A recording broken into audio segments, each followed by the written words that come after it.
The ultimate driving machine is what BMW likes to tag themselves as, and for many years I believed it. But in the past generation, a lot of other car makers have caught up to them in one way or another. This is the 2021 BMW G82 M4 Competition, and this is their answer to all that. So, let's see if we can live up to the hype.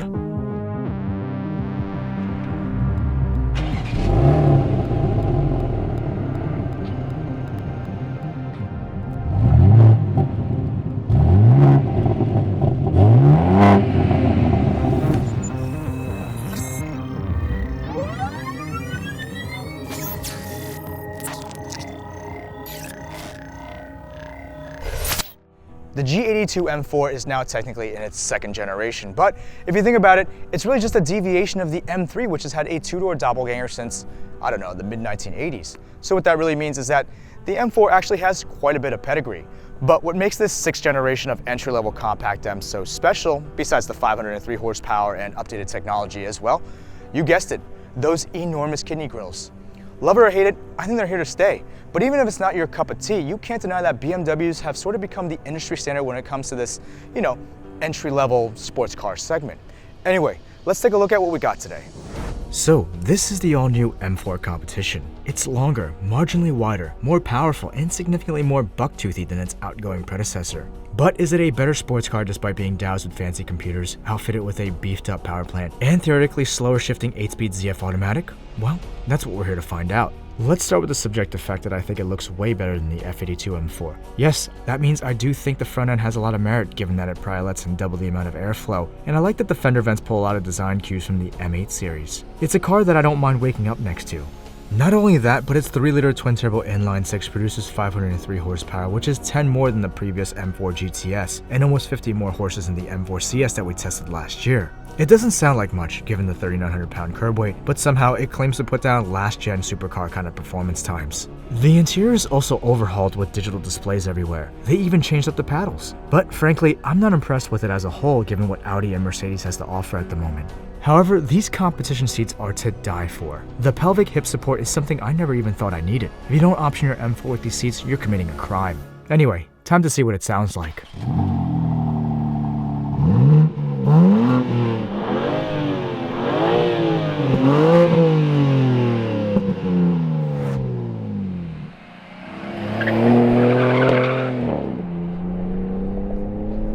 I gotta say, I'm really enjoying this car. I mean, yeah, the front end does take a little bit getting used to, but it's not unattractive at all.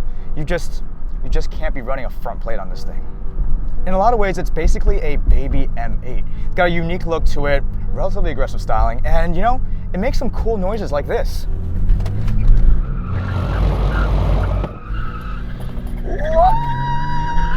Oh, this thing loves to drift. What? All right. Anyway, it just kind of sucks because in a few years, you'll probably see a bunch of these roaming around in the streets because, BMW loves to just whore these things out on leases. But aside from my love-hate relationship with BMW Financial, the car really does hit the nail on the head in a few different ways. The first is communication with the driver. Although the steering isn't as heavy as I'd like it to be, it feels direct enough to the point where you can really command the car what to do under duress. It slides when you want to slide, and when you want out, it'll immediately bring you back in line. Power and throttle response in Sport Plus is decent. It's punchy, but it'll never match the immediacy of a naturally aspirated engine like the E92. But one thing that definitely stands out is the extremely stiff ride. Even in comfort, it's unforgiving. And in Sport Plus, well, you might as well book your weekly chiropractor appointments now. My favorite thing about the M4 is that despite its relatively compact size, the backseat is still massively useful. It feels a little tighter than the F82, but it might be because I put on some more dad weight lately. On top of that, I'm really into these new paddles that BMW introduced in this new generation of M's. I'm so glad that they moved away from the silly silver things that require slender man fingers to operate. These feel premium, sporty, and just as special as the car you're driving. Anyway, let's move on to the performance testing portion of this review. We'll start with our full half-mile acceleration tests.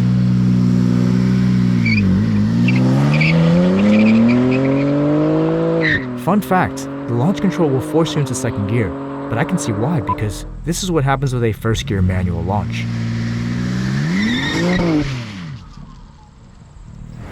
Anyway, let's do all that for real now. Did I mention that it needs to prepare itself to go into launch? So that means there's like a 3-second delay before the actual takeoff.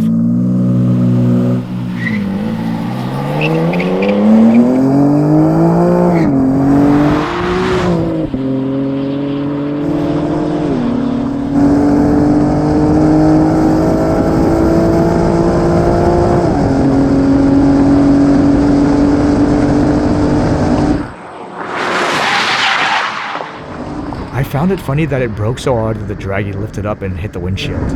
Anyway, now it's time to move on to my favorite and most important part, the handling test. Windows up, manual mode, bitch face on.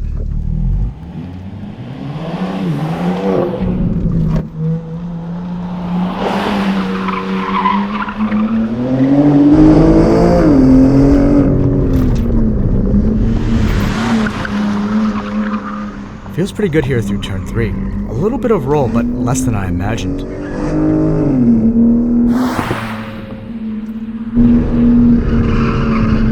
I'm actually surprised at how fast I came through here. It felt really slow in the cabin. And there I am, trying hard not to power slide.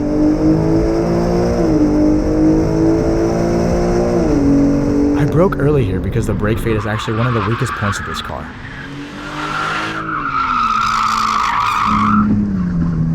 Past turn 8 and into the finish, trying pretty hard not to power slide again.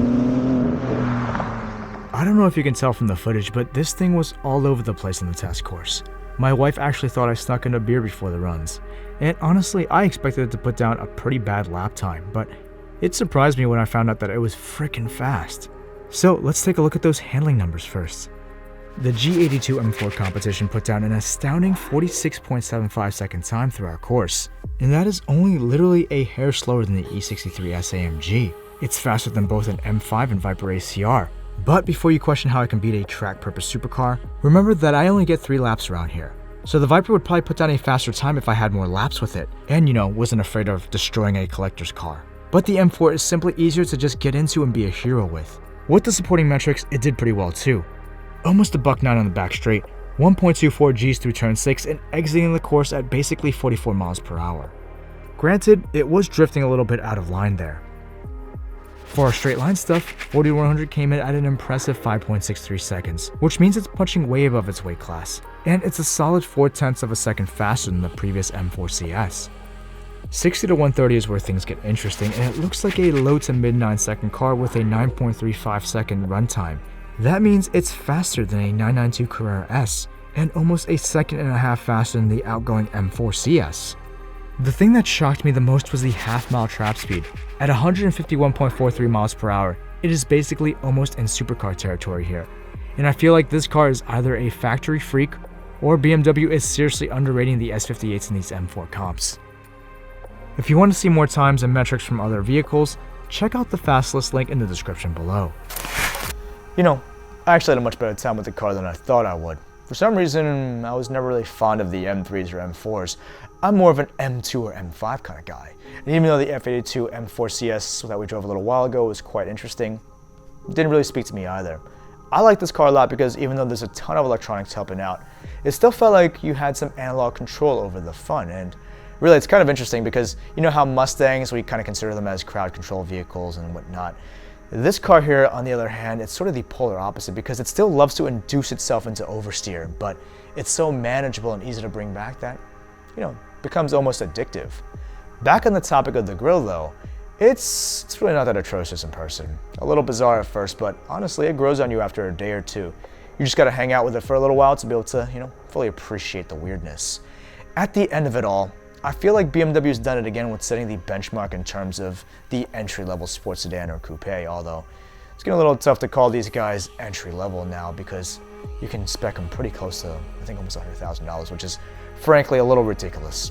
I think the S58s and the new M3s or M4s are going to be crazy with all the mods they already have going on, and eventually those all-wheel drive ones will just be gnarly fast from a dig. Anyway, hope you enjoyed this episode on what I think is BMW's ultimate drifting machine, and as always, I'll catch you all on the next one. I hope you guys enjoyed this video as much as I did making it. If so, it'd be awesome if you can hit that like button and share the video with your friends. I can't cover everything I want to in the short amount of time that I have, so if I missed something, let me know in the comments below. As you probably know, it's mainly just me and my wife doing this channel in our spare time. So if you want to show your support, I'd really appreciate it if you took a look at our merch store or maybe bought something through our Amazon affiliate links in the description below.